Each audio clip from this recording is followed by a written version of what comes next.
I want you to look at your hands. Just for a second. Do you see dark spots? The kind that have been appearing for years. First one, then two, then you lost count. Do you know how many people have told me in my office, with a shame that broke my heart, that they no longer want to shake hands in public, that they avoid wearing short sleeves in the summer, that they've gotten used to looking at the ground when they walk so they don't see their reflection in shop windows? Many, too many. Today I'm going to do something that, honestly, most of my medical colleagues wouldn't do in their offices. I'm going to tell you the whole truth about those spots. No shortcuts, no euphemisms, no sending you home with a €50 cream that isn't going to work. And I'm going to tell you 5 reasons. 5 real reasons backed by decades of research, reasons that probably no one has ever explained to you. My name doesn't matter so much right now. What matters is what you've been hearing since you turned 60. It's normal for your age, it's your skin. That's how we all get as we get older. That phrase is normal for your age. It's the most dangerous one in preventive medicine. Because normalizing is not the same as saying it's inevitable. Listen to that carefully. Just because something is common doesn't mean it's irreversible. And today we're going to prove it together. First, let's talk about what exactly these spots are, because if we don't understand the problem, we can't understand the solution. What are age spots, really? They're called solar lentigynes. Some doctors call them liver spots, even though they have nothing to do with the liver. That name is a historical error that we've been dragging along for decades. They're simply called senile hyperpigmentation, but forget the technical names for a moment. Imagine that your skin is a natural paint factory. Inside that factory are specialized workers called melanocytes. Their job is to produce melanin, which is the pigment that gives your skin its color. Throughout your life, these workers have worked in an orderly fashion. They produce just the right amount of pigment when the sun activates them, and then they stop. But as the years go by and sun exposure accumulates, some of those cells start to misbehave. They become hyperactive, unsure when to stop. They produce excess melanin, which then accumulates in specific areas: the hands, forearms, chest, face.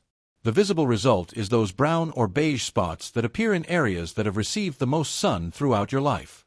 Here's the first important truth: they aren't dangerous in themselves. The vast majority are completely benign. They aren't cancer, they aren't a disease, they're a record of your history in the sun. But, and this but is crucial, they are a sign that something in the cellular regulatory mechanism is malfunctioning, and that malfunction isn't limited to the skin. That's what very few people tell you, and that's what we're going to explore today. Because when you understand the real cause, when you understand what's happening beneath the skin, you begin to have power, and power is exactly what you deserve. This is the first reason why your doctor probably hasn't discussed this with you in detail.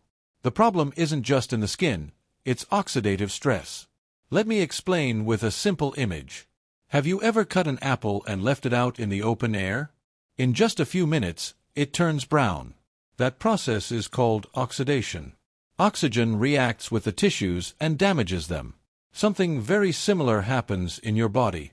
Every day, as a result of normal metabolism, simply living, breathing, and processing food, molecules called free radicals are generated. These are unstable molecules that attack healthy cells.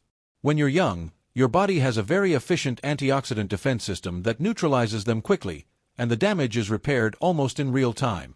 But as we age, this defense system weakens, the balance is disrupted, and the accumulated oxidative stress begins to manifest in multiple places simultaneously. One of those places is the skin. Melanocytes damaged by oxidative stress lose their regulation and produce melanin erratically and unevenly. The result? Dark spots.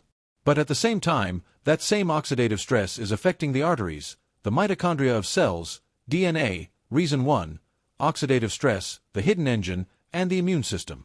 Spots aren't the only problem. They're the most visible symptom of a deeper issue. And why doesn't your doctor tell you this? It's not out of malice, I'll be honest with you. It's a systemic problem. A standard medical consultation lasts between 7 and 15 minutes in most countries. In that time, the doctor has to check your vital signs, update your medication, address your primary reason for the visit, and deal with the bureaucracy. So there's no time to sit down with you and explain the molecular mechanism of skin aging and its relationship to systemic oxidative damage. And that's a problem. A huge problem, because information is the best medicine. What can you do?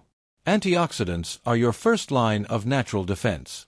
I'm not talking about miracle supplements. I'm talking about vitamin C, which the body doesn't produce and which you have to get from food. Fruits like oranges, kiwis, strawberries, and red bell peppers.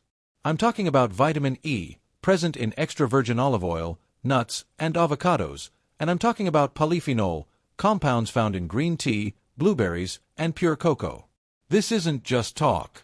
It's decades of research published in the world's top medical journals. When you reduce oxidative stress from within, you give melanocytes the conditions to regulate themselves better. It's not magic, it's basic biochemistry. Second reason, and this one will surprise you, vitamin D. Yes, the same vitamin they tell you about for bones, the one from the sun. But there's something very few people know that completely changes the way we understand dark spots. Vitamin D isn't just a vitamin. It acts like a hormone, meaning it has receptors in virtually every tissue in the body, including melanocytes. Melanocytes, those pigment factory workers I mentioned earlier, have vitamin D receptors on their surface, and when vitamin D is at adequate levels, it helps regulate their activity. Simply put, vitamin D acts like a supervisor in that factory. When the supervisor is present and functioning properly, the workers operate efficiently. When the supervisor is absent, chaos ensues. How many people over 60 are vitamin D deficient? Epidemiological studies are devastating. Depending on the country and region, between 40 and 80% of older adults have suboptimal, insufficient, and sometimes outright deficient levels. Why? First, because vitamin D synthesis in the skin decreases dramatically with age. Your skin naturally becomes less efficient at producing vitamin D when exposed to sunlight. Second, because many older people, fearing spots or skin cancer, avoid the sun almost entirely. This fear is understandable, but excessive caution has consequences. Third, because intestinal absorption of vitamin D also decreases with age. The result is a silent deficiency that affects bones, the immune system, mood, cardiovascular function, and also directly affects the regulation of melanocytes. What does the research say? Studies show that adequate vitamin D levels are associated with a lower incidence of irregular hyperpigmentation, not with the immediate disappearance of existing spots. To be precise, they are associated with better regulation of the process that generates them. What should you do? First, ask your doctor at your next appointment to include vitamin D in your blood test. It's a simple, inexpensive test. Reason 2. Vitamin D and melanocytes. It's covered in many healthcare systems. If your level is below 30 nanoparticles per milliliter, you have a deficiency. If it's between 30 and 50 nanoparticles, it's in the low range. The optimal target for many longevity experts is between 50 and 80. Moderate sun exposure, 15 to 20 minutes daily on the face and arms, during the hours of lower intensity, without sunscreen and then applying sunscreen, is enough to stimulate production. And in the winter months, or if levels remain low, vitamin D3 supplementation, always under the guidance of your doctor, is one of the safest, cheapest, and best supported interventions in all of preventive medicine. I will never tire of repeating this. What you don't measure, you can't improve. Third reason, and this one, as a cardiologist, is particularly relevant to me. It's called chronic low-grade inflammation, and it's one of the most damaging and most ignored processes of modern aging. When you cut your finger, inflammation, redness, swelling, and pain appear. That's acute inflammation. It's good. It's your body healing. But there's another kind of inflammation, one that doesn't hurt, isn't visible from the outside, doesn't cause fever or redness, but is constantly simmering. Imagine it like a bonfire in your basement. You don't see the smoke, you don't feel the heat, but the fire is slowly consuming the foundation, day after day. This chronic, low-grade inflammation, which scientists call inflammaging, a combination of inflammation and aging, is directly related to skin blemishes. Huh? Because inflammatory mediators, molecules that circulate in the blood when there is chronic inflammation, directly activate melanocytes, stimulating them, putting them in a state of permanent alert. And a melanocyte in this permanent alert state produces melanocytes. Excessive angina. The spots are partly the visible sign of that systemic inflammation. But here's the important part, and what pains me as a doctor who has seen so many patients suffer. That same chronic inflammation is simultaneously attacking the arteries. It's one of the main mechanisms behind arteriosclerosis, which is the hardening and narrowing of the arteries. It's linked to cognitive decline, type 2 diabetes, and certain types of cancer. The spots aren't the problem, they're just the tip of the iceberg. What causes this chronic inflammation? There are several factors: a sedentary lifestyle, insufficient or poor quality sleep, chronic stress, and, above all, diet. There are deeply inflammatory foods that many people consume daily without realizing it. Refined sugars, white flour, excessive amounts of industrial vegetable oils high in omega-6 fatty acids, and ultra-processed foods. And there are foods with a potent anti-inflammatory effect that many people don't eat enough of.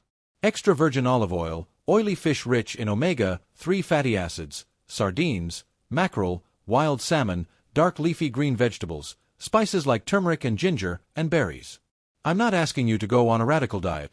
I'm asking you to make small, everyday adjustments, like replacing a glass of store-bought orange juice with a whole orange, alternating white bread with rye or sourdough bread, and adding a tablespoon of extra virgin olive oil to your salad. Small changes sustained over time, real results. And let me tell you something else. Moderate exercise, walking briskly for 30 to 45 minutes a day, has a measurable anti-inflammatory effect, published in scientific literature. Reason 3. Silent chronic inflammation, level 1. You don't need to run a marathon. Consistent walking is medicine, reason 4, and this is the most innovative, the one that surprised me when I started reading the research from recent years. The microbiota. What is the microbiota? It's the collection of trillions of beneficial microorganisms, bacteria, fungi, and viruses that live in your gut and also on your skin. For years, we considered it irrelevant. Just bugs in the gut, we thought. A monumental mistake. The microbiota is, in many ways, another organ, one that regulates the immune system, nutrient absorption, the production of certain neurotransmitters, and systemic inflammation. And it turns out that the skin microbiota, the bacteria that live on your skin, has a direct relationship with the regulation of melanocytes. Imagine the surface of your skin as a garden. A healthy garden has a diversity of plants, flowers, shrubs, and herbs. The balance between them keeps the garden fertile. When that garden becomes unbalanced, when some species multiply excessively and others disappear, the soil deteriorates. The skin microbiota of a healthy older person is different from that of an older person with severe hyperpigmentation. This is no longer speculation. There is published research that documents it. What damages the skin microbiota? The excessive use of harsh soaps and antiseptics, cosmetic products with denatured alcohols and artificial fragrances, chronic skin dehydration, very common in older people, and an imbalance in the gut microbiota, which also affects the skin. What helps? First, hydration. Your skin needs water from both the inside and the outside. Drinking between 1.5 and 2 liters of water a day, more in summer or if you exercise, isn't just a cosmetic recommendation. It's a basic physiological need that many older people don't meet because their thirst mechanism becomes less sensitive with age. Second, use hygiene and skincare products with a balanced pH and no harsh ingredients. This isn't an advertisement for any brand. It's biochemical common sense. Third, take care of your gut microbiota to also benefit your skin. Fermented foods like unsweetened natural yogurt, kefir, and sauerkraut are powerful allies. And here's something I want to tell you that I find fascinating. There is very promising preliminary research on the topical use of probiotics for the skin, that is, applying preparations containing certain beneficial bacterial strains directly to the skin. The results in controlled trials are interesting in terms of reducing hyperpigmentation and improving the skin barrier. It's not yet part of standard protocols. The research needs more time to solidify, but it's the direction science is heading. And if I had bet on something 20 years ago that would change preventive medicine in the 21st century, I would have bet on the microbiota. I wouldn't have been wrong. Fifth reason, and on this one I'll be more direct than any other. There are effective treatments for dark spots, treatments backed by solid evidence, not quackery, not magic remedies. Real science. And yet, all too often, the first and only advice older people receive is, normal for your age. If you want, you can go to a private dermatologist. End of discussion. I'm going to tell you about what's available. The first group consists of topical pigmenting agents, creams, and serums containing ingredients with proven scientific evidence to reduce melanocyte activity and decrease melanin buildup. The most studied is hydroquinone. It's effective, but it has limitations and side effects with prolonged use. And in many countries, its availability is regulated. It should only be used under medical supervision. Then there's cocoic acid, derived from certain fermented fungi, which is gentler, has good evidence, and is present in many dermatological formulations. There's also azelaic acid, which, in addition to being a depigmenting agent, has anti-inflammatory and antibacterial properties. It's very well tolerated, even on sensitive skin. Niacinamide, also known as vitamin B3 in its active form, not only inhibits the transfer of melanin to the skin surface cells, but also strengthens the skin barrier, reduces inflammation, and improves skin texture. It is one of the best tolerated and most versatile ingredients available. Topical vitamin C, in the form of stabilized L-ascorbic acid, has a direct antioxidant effect on the skin and inhibits the tyrosinase enzyme, which is key in melanin production. Retinol and its derivatives, the retinoids, accelerate cell renewal. Surface cells containing accumulated pigment are renewed more quickly. As a result, the skin gradually lightens, but these treatments require time, consistency, and a gradual introduction because they can irritate the skin initially. Then there are the treatments performed by dermatologists in clinics: controlled chemical peels, microdermabrasion, and intense pulsed light phototherapy, which selectively targets overactive melanocytes. The Q-switched laser is currently one of the most precise and effective treatments for established solar lentigines. These procedures are neither painful nor dangerous when performed by a qualified professional. And yet, how often are they mentioned as real options to people over 60 or 70? Rarely. Why? There are several factors. Consultation time, as I mentioned before, the sometimes unconscious assumption that older people don't prioritize their appearance or don't want to invest in it, and a bias within the system that sometimes treats aesthetic aging as a luxury rather than what it is, an integral part of quality of life, self-esteem, and psychological well-being. Looking good in the mirror isn't vanity. It's mental health, it's dignity, and you have every right to ask questions, to be informed, and to demand that your doctor or dermatologist discuss the options with you. You're not too old for anything. Okay, we've come a long way together. Let me give you something concrete now, a starting point. I'm not going to give you a list of 20 things to do. That's overwhelming, and what's overwhelming is paralyzing. I'm going to give you 5 concrete actions you can start this week that are directly connected to everything we've talked about. First, ask for a complete blood test, not a basic one, but one that includes vitamin D, inflammatory markers like C-reactive protein, and a complete blood.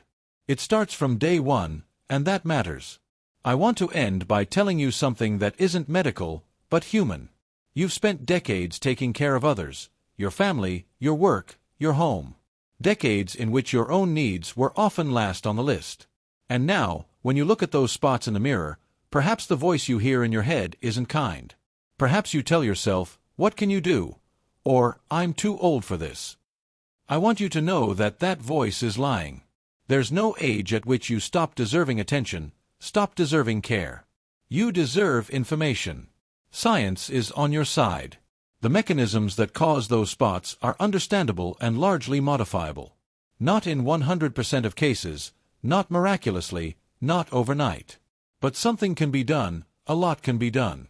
And doing so won't just change what you see in the mirror, because as we've seen today, reducing oxidative stress, controlling chronic inflammation, optimizing vitamin D, and caring for your gut microbiota aren't actions that only affect skin blemishes. They're actions that improve cardiovascular health, cognitive function, energy, mood, and sleep quality. What can you start doing today? Blemishes are the gateway. Holistic health is the ultimate prize. You're not too old to start. The best time to start was 10 years ago. The second best time is today. And today you're here. That's already something extraordinary. Before you go, an important disclaimer: I have a responsibility to give you. All content in this video is for educational and informational purposes only. It does not constitute a medical diagnosis, does not replace consultation with your doctor or dermatologist, and should not be interpreted as a prescription for any treatment. Every person is different. Your medical history, current medications, and particular situation are factors that only your doctor knows and can properly assess. Before starting any supplementation, new topical treatment, or significant lifestyle change, always consult with a trusted healthcare professional.